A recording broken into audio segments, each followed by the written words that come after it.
Hello everyone, Miss Carrie here from Miss Carrie's Creations. Today I'm going to show you how to create a bright, colorful, mixed media looking background with stamps. I'm going to be working with the January Hip Kit collection. I love the bright colors and patterns during these darker days of winter. They bring such a wonderful vibe to the craft space. In the main kit, you'll receive 12 double-sided pattern papers, chipboard frame stickers, puffy alpha stickers, puffy phrase and title stickers, chipboard shapes and twine, and a package of ephemera. As I create the project, I'll bring in a few additional supplies, and I'll list those in the description below, along with a link to the January Hip Kit. One of the biggest challenges we have as memory keepers is choosing a pattern paper that will enhance the photos and help tell the story. Today, I'm going to explain my selection process. I'm going to record a memory of these three ladies and their painting adventure. I chose to back the photo in black. Not only does this bring out the people and paintings in the photo, but pairing black with brighter colors creates emphasis and makes vibrant colors pop. In the photo, the ladies are dressed in black, blue, and a peachy pink color. Of course, we want the focus to remain on the people in the photo, but the paintings are part of the story, so I'll choose colors that will emphasize those as well. I'm going to bring in a few patterns that I already selected. This floral pattern is filled with color and matches the beachy theme in the photo, but it is a busier pattern and might be too much for the page. The preppy blue happiness pattern brings out the blue hues in the painting and some of the blues in the clothing. One of the more prominent colors in the painting is that splash of yellow, so I'm going to add a strip of the charming pattern. These two hues complement each other on the color wheel, so I know it's going to be a great match.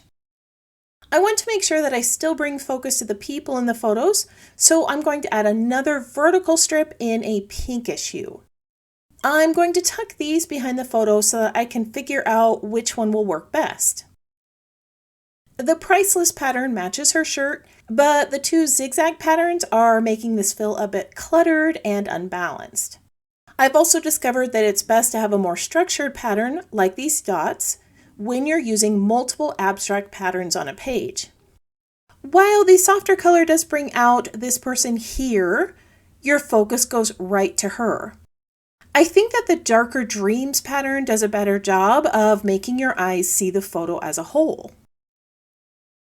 Alright, so I went ahead and cut out a tag with that pattern, and you can see how this is starting to come together. Now I want to create a fun border over on the right side of the page. I'm going to use the items in the January color kit. This includes a set of splatter pattern stamps and 4 hues of water reactive ink cubes in taffy, thistle, lemon drop, and splash. The images are going to be stamped next to that charming pattern, so I'm not going to be using the lemon drop color. I would rather bring in vibrant colors that balance out the darker hues I've added to the page. I'm going to start with the thistle color and place that right in the center with this large stamp. Now, instead of removing the ink with a splash of water, I'm going to create a soft pooling effect by spraying the water directly onto the stamp before I place it on the page. This is going to create a softer pooling effect as the ink starts to react with the water. Above and below the thistle color, I'm going to place the blue splash color ink blots. Again, I'm spritzing water over the ink on the stamp, and this creates a variation of color once I've stamped the image. To make the two splash colored images look different, I'm using the opposite side of the stamp to create the image below. This is a simple way to make these splatters look more random. As I stamp the next 2 images with the taffy color, I would love it if you tap that subscribe button and let me know that you're new here. If you're already a subscriber, let me know that you enjoyed this project by tapping the thumbs up icon or leaving me a comment below. I would love to know if you've been inspired to use some stamped images on your next scrapbook page. To finish this off, I'm using these smaller splatter stamps next to the large images to make it look like I have created splatters. I did spritz a small amount of water onto these as well to give them that softer pooling look. Now that all of my images have been stamped, I'm going to create another layer with some black acrylic paint. As I said earlier, I am bringing black to the page to make those colors appear more vibrant. Black also does a great job of grounding a page with vivid hues. It also creates stability in bold colors. All right, I'm going to finish this up and set it aside to dry, and then I'll show you how I complete this page. Off camera, I layered this onto some black cardstock and created a bold frame with wonky white stitching. I also added this product strip pattern on either side to finish the edges. I've laid my photo in place over the upside down tag, then framed all the elements with some black stitching. This was done by hand using 2 strands of embroidery thread. All right, we're going to go ahead and place down a couple of embellishments. Since I added all those bright colors on the right side of the page, I want to bring some balance over here on the left. The kit comes with these adorable little chipboard circles, and I want to create a banner with these. I have already marked where I want these to sit, and I'm going to use a punch tool to create holes at the top. This is a little more difficult than I thought it would be. I'm trying to hold them with tweezers so that I can punch the holes, and I'm realizing that those bifocals my husband says I should go get would really come in handy right now. Eventually, I punched all the holes and thread some black twine through. It was worth the struggle because this is turning out really cute. As I'm arranging these on the layout, I am adhering them in place with foam tape. It did take me a few moments to get these all in place, but it turned out so cute, didn't it?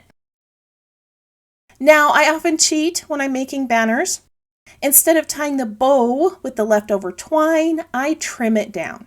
Then I make that bow separately and adhere it in place.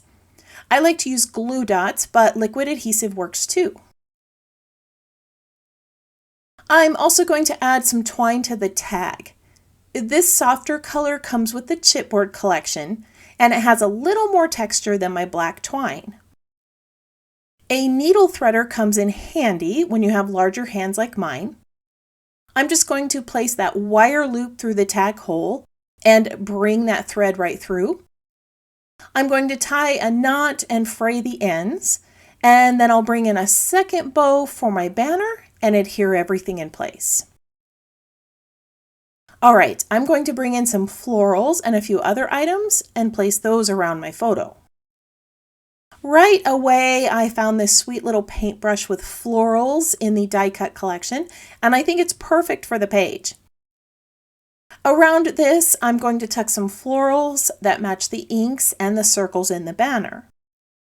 I'm also adding a journal card here at the top. Almost all my scrapbook pages are given away, so I make sure I leave a blank space for each one of my friends and family to add their stories. One of the easiest ways to create layers of florals is by repeating colors and shapes. I brought in 2 yellow daisies and darker blue flowers. I did move that blue one right away because florals look better when the colors are sitting opposite of each other. I also brought in a floral cluster in purple and pink. This gives me a cluster of 5 items in this area here. To balance this out, I'm going to add some more to the cluster at the base of the photo. I'm going to bring in a purple flower and a pink cluster of leaves. Now, that paintbrush is super cute, but the phrase really wasn't fitting my photo, so I decided to layer a cluster of flowers over it and add another phrase from the puffy sticker collection. The addition of another yellow flower also created a nice visual triangle with the others on the page. Alright, now that these are in place, all I have left to do is add a title. I'm going to create the phrase, "This was so good," using puffy letter stickers. I don't know about you, but I can't ever get my letters to sit straight. I've tried placing them onto rulers and transferring them, but I'm all thumbs. Instead, I place repositionable tape on the page and use that as a guide for my letters. I know that rulers have a guide that helps with spacing, but I don't struggle with that, so I just use the tape.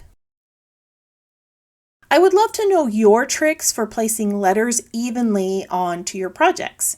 Do you use a ruler, a guide, or just wing it and hope for the best? I'm going to go ahead and finish this off camera, then I'll share the completed layout with you. To finish off the title, I brought in this puffy phrase that says, "What color will make today perfect?" There was more to this phrase, but I cut it off and hid the open end with a chipboard arrow. I also added some puffy leaves to the title and sprinkled some puffy hearts onto the page. These are just too cute. Now, I'm not much of a bling girl, but I just had to try out the gems in the kit. Once I placed them in the center of the larger flowers, I had to add them to every single one, and I love how it looks. Today, I showed you how to create this vivid scrapbook background using some simple stamping techniques. Most of the items I used today are part of the January Hip Kit collection. If you're a member of the Hip Kit Club, you save 15% on coordinating items, which ship free with your main kit. If you would like to create this awesome background with the color kit and grab yourself a few additional items in the embellishment kit, it's worth becoming a member. If you'd like to learn more, I've added details in the description below. I want to thank you for joining me for another scrapbook project. If you would like to see more of my creations, you can visit my channel or follow Miss Carrie's Creations online. If you have any questions about the project or supplies listed below, feel free to leave me a comment. I hope you have a wonderful week, and I can't wait to see what you create.